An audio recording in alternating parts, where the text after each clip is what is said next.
అందరికీ విన్నవించుకునేది ఒకటే, కాంగ్రెస్ పార్టీని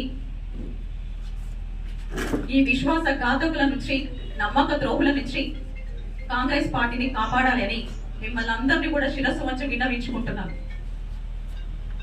పెద్దలు వేం నరేందర్ రెడ్డి గారు, ఇన్ఛార్జ్ మంత్రివర్యులు పొంగులేటి శ్రీనివాస్ రెడ్డి గారు ఈ కిషోర్ రెడ్డిని, హరిప్రసాద్ని పార్టీలో కలుపుకొని సమన్వయపరుచుకొని ముందుకు వెళ్తే తొర్రూరు మున్సిపాలిటీలో 16కు 16 సీట్లు గెలుస్తాం, విజయం మనదే అవుతుంది అని వీళ్ళ మీద నమ్మకంతో వీళ్ళకి బాధ్యత అప్పచెప్పారు. కానీ ఈ వెన్నుపోటుదారులు, ఈ దుర్మార్గులు పార్టీకి నష్టం చేస్తూ, ప్రతిపక్ష పార్టీకి కొమ్ము కాస్తూ, మా పక్కనే ఉంటూ, మా పక్కనే గోతులు తీస్తూ, మా బలాలు ఎక్కడున్నాయి, మా బలహీనతలు ఎక్కడున్నాయి, మాకు ఓటు బ్యాంక్ ఎక్కడుంది, ఆ విధంగా మా పక్కనే ఉంటూ గోతులు తీస్తూ మమ్మల్ని ఓడించడం జరిగింది. ఈ వెన్నుపోటుదారులను పార్టీలో కలుపుకోకపోతే ఖచ్చితంగా తొర్రూరు మున్సిపాలిటీలో కాంగ్రెస్ పార్టీ ఈరోజు 13 సీట్లను గెలిచేది. వీళ్ళను కలుపుకోవడం వల్లనే ఈరోజు ఇంత నష్టం జరిగింది. ఈ కిషోర్ రెడ్డి, హరిప్రసాద్ ఇద్దరు కూడా ఒక దళిత ఆడబిడ్డని అని కూడా చూడకుండా పదే పదే మానసికంగా నన్ను టార్చర్ చేసేవారు. హరిప్రసాద్ పదే పదే అనేవారు, నిన్ను ఓడగొడతాను తల్లి, నిన్ను గెలవనివ్వం తల్లి, మీ ఝాన్సీ రెడ్డి నిలబెట్టిన అభ్యర్థులను ఓడగొడతాం, మీ ఝాన్సీ రెడ్డి, మీ యశస్విని రెడ్డి మీకు ఎంత సహకరించినా మిమ్మల్ని గెలిపించలేకపోవచ్చు, కానీ మిమ్మల్ని ఓడగొట్టే ఓట్లు నా దగ్గర, మా కిషోరుల దగ్గర ఉన్నాయని పదే పదే మానసికంగా మమ్మల్ని బలహీనపరిచేవారు.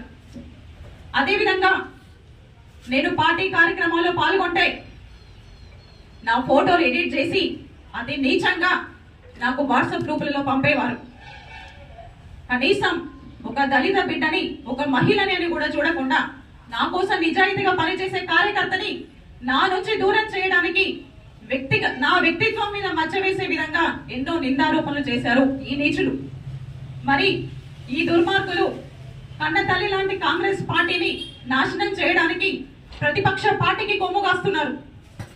మాకు జరిగిన ఈ నష్టం భవిష్యత్తులో జరగబోయే పరిషత్ ఎన్నికల్లో జరగొద్దు అంటే, కాంగ్రెస్ పార్టీ ఎక్కువ సంఖ్యలో ఎంపీటీసీ, జెడ్పీటీసీ స్థానాలను గెలవాలి అంటే తక్షణమే వీరిని కాంగ్రెస్ పార్టీ నుంచి బహిష్కరించాలి.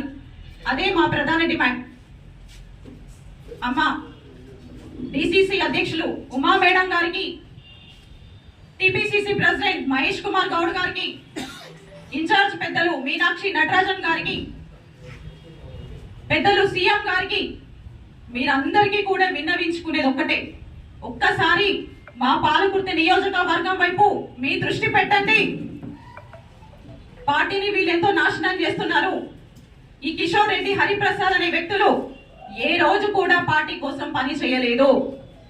కేవలం మణిపెల్లి గడి రాజకీయాలు, వాళ్ళ స్వార్థ ప్రయోజనాలు, భూదందాలు, సెటిల్మెంట్లు, వాళ్ళ గేటు తీసే వాళ్ళకు మాత్రమే వాళ్ళు సపోర్ట్ చేస్తారు.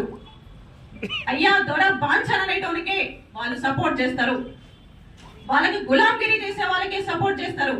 కానీ ఈరోజు చదువుకున్న వాళ్ళం, ఒక టీచర్ ఉద్యోగం నుంచి వచ్చిన వ్యక్తిని ప్రజాస్వామ్యంలో ప్రజలకు సేవ చేయడానికి స్వచ్ఛందంగా వస్తే ఒక దళిత ఆడబిడ్డనని కూడా చూడకుండా నా వ్యక్తిత్వం మీద మచ్చలు వేసే విధంగా ఒక ఆడపిల్లని చూడకుండా నోటికి ఎంత వస్తే అంత నీచమైన మాటలు మాట్లాడడానికి వెనుకాడరు. ఎందుకంటే వీళ్ళది ఒకటే ధీమా, ఎమ్మెల్యే క్యాంప్ ఆఫీస్ లో ఉండదు, మడిపెల్లి గడిలో ఏం చెప్తే గది వినాలి. ఆర్టీఓలు వీళ్ళ గడికి రావాలి, డిఎస్పీలు వీళ్ళకి సలాం కొట్టాలి, సిఐలు వీళ్ళు చెప్పిన మాట వినాలి, ఎస్ఐలు వీళ్ళు చెప్పిన మాట వినాలి, లేకపోతే మా ఇష్టం వచ్చినట్టు చేస్తాం. కిషోర్ రెడ్డి, నీకు ఈ మీడియా సాక్షిగా చెప్తున్నా, ఇది దొరల పరిపాలన కాదు, ఇది గడిల పరిపాలన కాదు, ప్రజాస్వామ్యం, ఇది ప్రజాపాలన. ఖచ్చితంగా ఆనాడు విష్ణువుడు గడిమిని గడగడలాడించిన వీరనారి చాకలి ఐలమ్మ స్ఫూర్తితో చెప్తున్నా, నీ మడిపెల్లి గడి మీద కార్యకర్తల తిరుగుబాటు జరుగుతుంది, నీ గడి గోడలు బద్దలు పడతాం, నిన్ను కాంగ్రెస్ పార్టీ నుంచి ఈడ్చి బయట పడేసే వరకు మా పోరాటం ఆగదు. తొర్రూరు గాంధీ సెంటర్ నుంచి గాంధీ భవన్ వరకు పోరాటం చేస్తాం, ధర్నాలు చేస్తాం, నిరాహార దీక్ష చేస్తాం. అవసరమైతే కాంగ్రెస్ పార్టీని కాపాడుకోవడం కోసం మా ప్రాణ త్యాగానికైనా వెనుకాడము. నీలాంటి చీడ పురుగుల్ని ఏరి పారేసే వరకు మా పోరాటం ఆగదు. ఈరోజు ఝాన్సీ రెడ్డి గారు, యశస్విని రెడ్డి గారు వారి కుటుంబాలను త్యాగం చేసి పాలకుర్తి కాంగ్రెస్ పార్టీ కోసం పనిచేస్తున్నారు.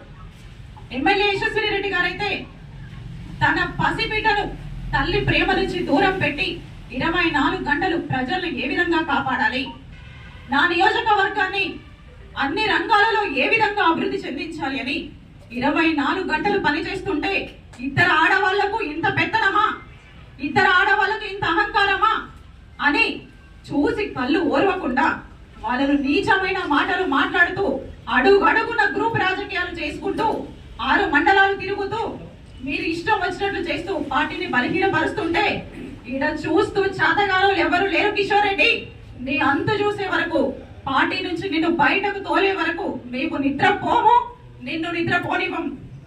ఈనాడు కాంగ్రెస్ పార్టీ కార్యకర్తల కష్టం వృధా కాకూడదు అన్నా, ఝాన్సీ రెడ్డి గారి త్యాగం వృధా కాకూడదన్నా, ఎమ్మెల్యే యశస్వి రెడ్డి గారి సంకల్పం నెరవేరాలి అన్నా, రాబోయే పరిషత్ ఎన్నికలలో ఎక్కువ స్థానాలు మనం గెలవాలి అన్నా, పాలకుర్తి గడ్డ మీద మరోసారి కాంగ్రెస్ జెండా ఎగరాలి అన్నా, ఈ దుర్మార్గులను ఖచ్చితంగా ఈడ్చి బయట పారేయాల్సిన అవసరం ఖచ్చితంగా ఉంది. లేకపోతే అధిష్టానం దృష్టికి మీరు మనసు పెట్టి కాంగ్రెస్ పార్టీని కాపాడే వరకు కూడా మేము ఖచ్చితంగా నిద్రపోము. ఎందుకంటే ఆనాడు ఎర్రబెల్లి దయాకర్ రావు మీద నిలబడడానికి ఎవ్వరు కూడా ముందుకు రాలేదు. అటువంటి సందర్భంలో ఝాన్సీ రెడ్డి గారు ప్రతిపక్ష లీడర్ ఎన్ని కష్టాలు పెట్టినా ఆ కష్టాలకు ఓర్చుకొని పౌరసత్వం రాలేకపోయినా తన వారసత్వాన్ని పెట్టుకొని ఈ రోజు ప్రజల కోసం ముందుకు వచ్చింది. అలాంటి ఆడతల్లుల మీద మీ పెత్తనమా, మీ దురహంకారమా, ఏదైనా మీ చేతుల మీదకి జరగాల. ఝాన్సీ రెడ్డి గారు ఒకటే ఆ లక్ష్యం, ప్రజలకు స్వేచ్ఛాయుతమైన పరిపాలన జరగాలి, వ్యాపారస్తులు స్వేచ్ఛాయుతంగా వ్యాపారం చేసుకోవాలి, నియోజకవర్గం అన్ని రంగాల్లో అభివృద్ధి చెందాలి. కానీ కిషోర్ రెడ్డి హరిప్రసాద్ ఉద్దేశం ఏంటి? ఏదైనా మేమే, మొత్తం మేమే, మేము పాలకుర్తి నియోజకవర్గానికి మైలురాళ్ళం, మేము చెప్పిందే వేదం, మేము చెప్పిందే జరగాలి అని నియంతృత్వ పాలనతో కాంగ్రెస్ పార్టీని నాశనం చేస్తున్నారు. దయచేసి అమ్మ డిసిసి ఉమా గారు మీరు ప్రత్యేక దృష్టి పెట్టాలి. టిపిసిసి గారు మీనాక్షి నటరాజన్ గారు తప్పకుండా మీరు మా యందు దయ ఉంచి ఈ దుర్మార్గులను పార్టీ నుంచి సస్పెండ్ చేయాలని మేము కోరుకుంటూ, జై కాంగ్రెస్, జై కాంగ్రెస్.